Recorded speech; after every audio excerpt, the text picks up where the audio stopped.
भाद्रपद शुक्ल तृतीया को मनाए जाने वाले हरतालिका तीज व्रत की कथा इस प्रकार है। एक बार भगवान शिव ने पार्वती जी को उनके पूर्व जन्म का स्मरण कराने के उद्देश्य से इस व्रत के महात्म्य की कथा कही थी। श्री भोलेशंकर बोले, हे गौरी, पर्वतराज हिमालय पर स्थित गंगा के तट पर तुमने अपनी बाल्यावस्था में 12 वर्षों तक अधोमुखी होकर घोर तप किया था। इतनी अवधि तुमने अन्न न खाकर पेड़ों के सूखे पत्ते चबाकर व्यतीत किए।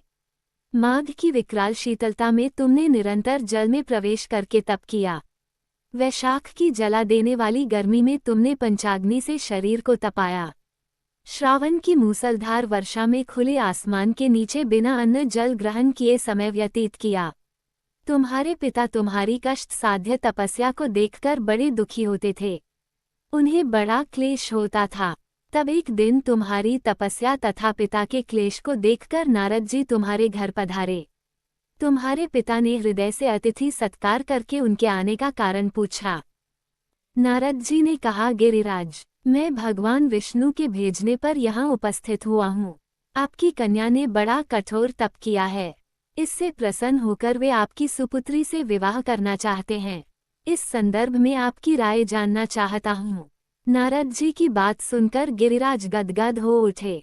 उनके तो जैसे सारे क्लेश ही दूर हो गए।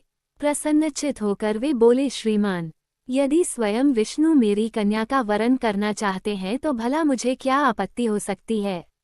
वे तो साक्षात ब्रह्म हैं। हे महर्षि, ये तो हर पिता की इच्छा होती है कि उसकी पुत्री सुख संपदा से युक्त पति के घर की लक्ष्मी बने। पिता की सार्थकता इसी में है कि पति के घर जाकर उसकी पुत्री पिता के घर से अधिक सुखी रहे। तुम्हारे पिता की स्वीकृति पाकर नारद जी विष्णु के पास गए और उनसे तुम्हारे ब्याह के निश्चित होने का समाचार सुनाया। मगर इस विवाह संबंध की बात जब तुम्हारे कान में पड़ी तो तुम्हारे दुख का ठिकाना न रहा। तुम्हारी एक सखी ने तुम्हारी इस मानसिक दशा को समझ लिया और उसने तुमसे उस विक्षिप्तता का कारण जानना चाहा। तब तुमने बताया, मैंने सच्चे हृदय से भगवान शिवशंकर का वरण किया है, किंतु मेरे पिता ने मेरा विवाह विष्णु जी से निश्चित कर दिया। मैं विचित्र धर्म संकट में हूँ। अब क्या करूँ? प्राण छोड़ देने के अतिरिक्त अब कोई भी उपाय शेष नहीं बचा है। तुम्हारी सखी बड़ी ही समझदार और सूझबूझ वाली थी।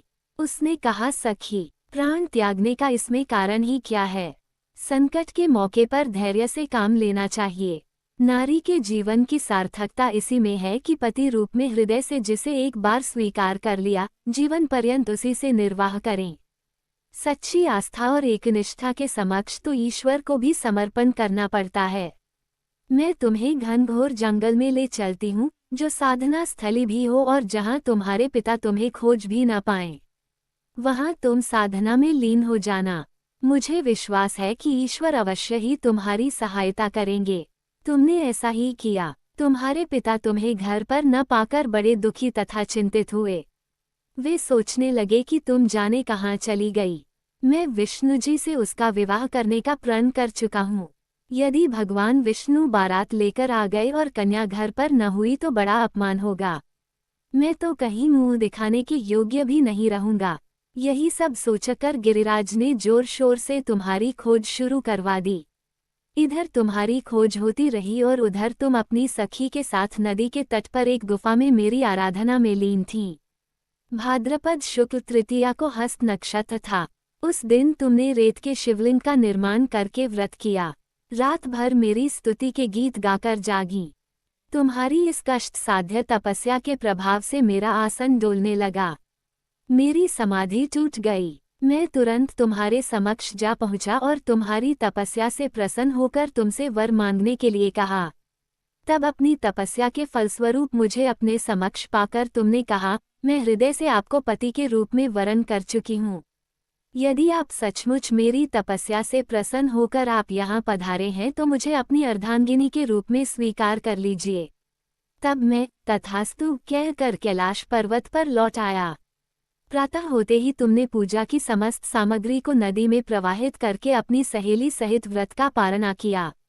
उसी समय अपने मित्र बंधु व दरबारियों सहित गिरिराज तुम्हें खोजते खोजते वहां आ पहुंचे और तुम्हारी इस कष्ट साध्य तपस्या का कारण तथा उद्देश्य पूछा। उस समय तुम्हारी दशा को देखकर गिरिराज अत्यधिक दुखी हुए और पीड़ा के कारण उनकी आंखों में आंसू उमड़ आए थे। तुमने उनके आंसू पोंछते हुए विनम्र स्वर में कहा, पिताजी, मैंने अपने जीवन का अधिकांश समय कठोर तपस्या में बिताया है। मेरी इस तपस्या का उद्देश्य केवल यही था कि मैं महादेव को पति के रूप में पाना चाहती थी। आज मैं अपनी तपस्या की कसौटी पर खरी उतर चुकी हूँ। आप क्योंकि विष्णु जी से मेरा विवाह करने का निर्णय ले चुके थे, इसलिए मैं अपने आराध्य की खोज में घर छोड़कर चली आई। अब मैं आपके साथ इसी शर्त पर घर जाऊंगी कि आप मेरा विवाह विष्णु जी से न करके महादेव जी से करेंगे। गिरिराज मान गए और तुम्हें घर ले गए। कुछ समय के पश्चात शास्त्रोक्त विधि विधान पूर्वक उन्होंने हम दोनों को विवाह सूत्र में बांध दिया। हे पार्वती, भाद्रपद की शुक्ल तृतीया को तुमने मेरी आराधना करके जो व्रत किया था, उसी के फलस्वरूप मेरा तुमसे विवाह हो सका। इसका महत्व यह है कि मैं इस व्रत को करने वाली कुंवारियों को मनोवांछित फल देता हूँ। इसलिए सौभाग्य की इच्छा करने वाली प्रत्येक युवती को यह व्रत पूरी एकनिष्ठा तथा आस्था से करना चाहिए।